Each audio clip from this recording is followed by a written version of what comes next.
5 years since the Paris Agreement was born. Within a year after that, India ratified to the agreement after declaring its nationally determined contributions. Wait, I can see the questions popping up. What is Paris Agreement? What is nationally determined contributions? Why do we need to waste our time on this? Anyway, we all know that India did great in the last test series. But how are we doing in the environmental test series?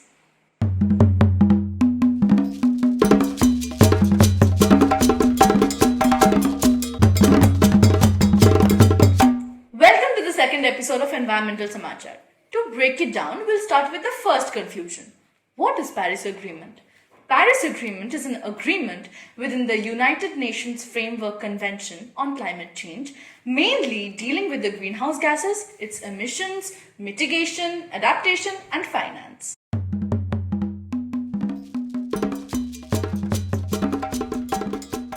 The main goal of this agreement is to hold the global rise average temperature well below the 2 degrees centigrade by 2030.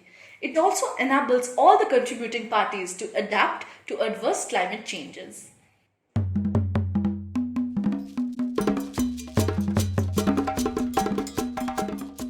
Let's brush up on some of the main objectives of Paris Agreement. First, the COPs or the Conference of Parties are responsible for recognizing the effective and progressive response to the urgent threat of climate change based on the best available scientific knowledge. The strategy also includes energy and climate policies, including the 20-20-20 targets, namely a reduction in the CO2 emissions by 20%, an increase in the 20% of market share of the renewable energy, and 20% increase in the energy efficiency.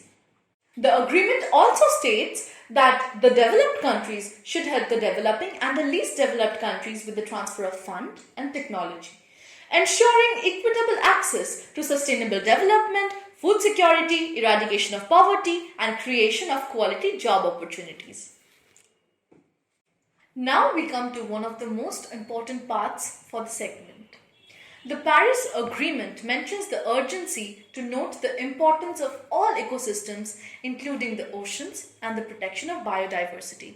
As per the terms of the agreement, it considers the importance of climate justice and ensures public education, public awareness, public participation, public training, and public access to information and cooperation. This is exactly what Green Musketeer is all about. But you don't know that, do you? If you haven't checked our new website yet, check the link in the description below. But wait! Don't go right now. Wait till the end of the video and then you can go.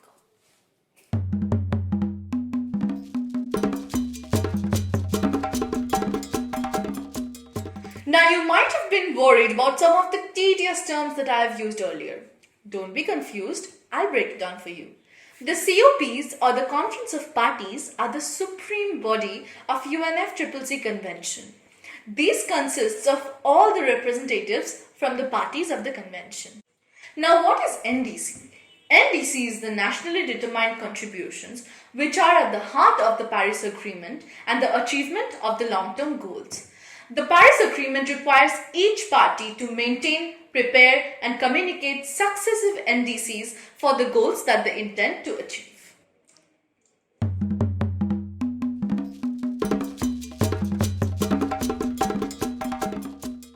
Isn't the whole segment sounding like one of your online classes?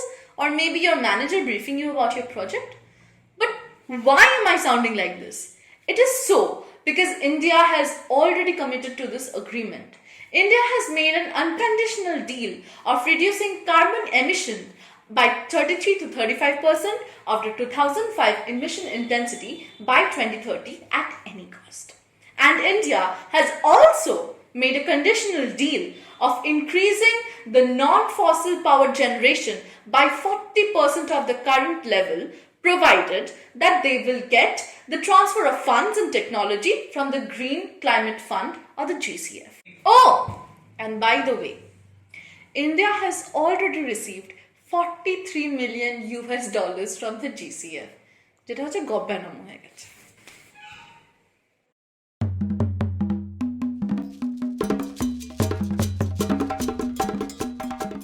Now let's see where India stands in all of this. Recently, in the Climate Ambition Summit, India asserted that they are not only on the way to complete the national pledge of emission reduction, but is doing exceedingly well at its commitment. Excellencies, I must humbly share with you that India is not only on track to achieve its Paris Agreement targets, but to exceed them beyond expectations. As per our Honorable Prime Minister, we have already reduced 21% of the 2005 emission intensity and are doing extremely well on the two pillars of renewable energy and growing forest cover. We have also succeeded in expanding our forest cover and safeguarding our biodiversity, which serves as the carbon sink for 2.5 to 3 billion tons of carbon dioxide equivalent.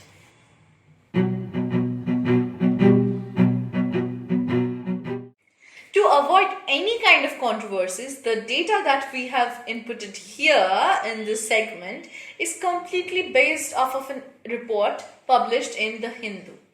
After announcing how poorly India and some other countries did in the Paris goals, the UN organized the Climate Ambition Summit so that the countries could strengthen and submit their new targets. 5 years after Paris, we are still not going in the right direction. Paris promised to limit temperature rise to as close as to 1.5 degrees as possible. But the commitments made in Paris were far from enough to get there, and even those commitments are not being met. The Centre has questioned the authenticity of the State Afforestation Report and has deemed 1/4 of the whole data to be credible. Furthermore, the Centre has also mentioned that without a proper report of the verifiable afforestation, this carbon sink level might yield poor results, with questions hanging on the spending. As per the experts' opinion, it is important to promote rooftop installations for solar panels and to reorder cities with more cycling and pedestrianization. This is currently one of the most neglected thoughts in most of the cities. That is something we need to think about, don't you think?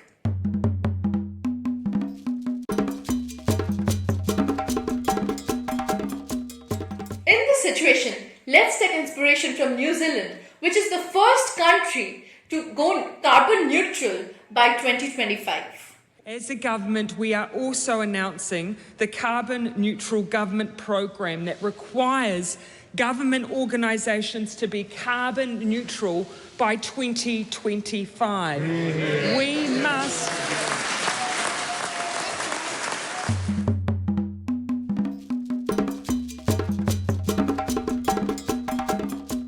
All hope is not lost here in India as the race to net zero gains steam as the youth become more and more aware about the climate change and its consequences.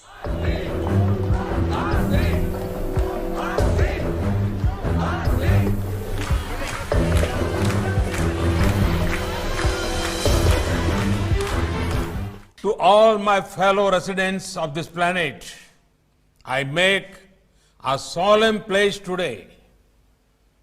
Centennial India will not only meet its own targets, but will also exceed your expectations.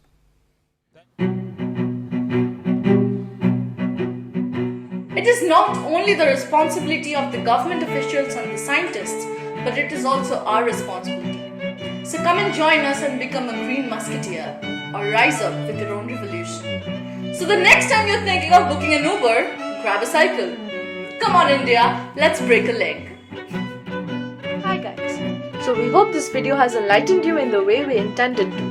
See, the situation around us is so delicate and so dangerous that we need to be informed about all of the things that is happening around us, and we need to take a little bit of initiative to do as much as we can for Mother Earth. And lastly, thank you for the overwhelming response for our last videos. Stay tuned for more fun and informative videos, and let us know how you like our videos in the comment down below. Have a great day ahead. Bye.